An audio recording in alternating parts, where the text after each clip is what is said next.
I'll drop specifics. I forgot that I never talked about this because at the time I was so focused on trying to get into grad school. And then when I got in, I just like moved on immediately. But to set the scene, I had been a staff nurse at Hopkins for a year. I then went to California for 6 months during a COVID crisis contract where it was like 75% travelers. We were all cool with each other. There was no beef there. I then went to the University of Maryland where I worked for 8 months as a traveler, but I was the only traveler there.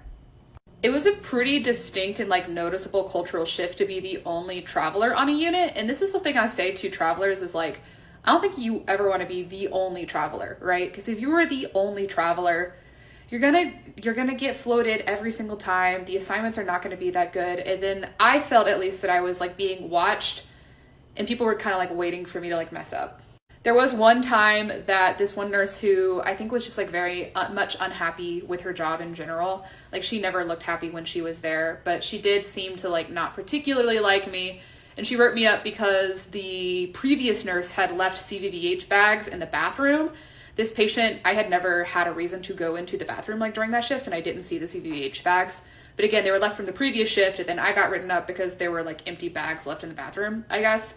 But at the time I was like, oh my gosh, like so scared that this would affect my like travel contract and I had never been written up before. And it very much caused like a bunch of feelings to bubble up for me. And at the end of the day, I realized that like this person is just like unhappy with her own job.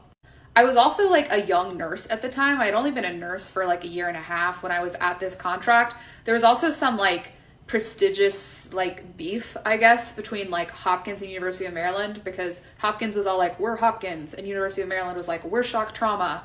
And then like being from one and then going to the other, I think there was like a little bit of like, oh, like you think your other hospital was like better than us type of like mentality. But at the end of the day, both of those hospitals desperately need a union and all of the nurses need to get paid way more than what they were getting paid. So like the moral of the story is just like, I guess mind your business and then like do your job, but then also like start a union.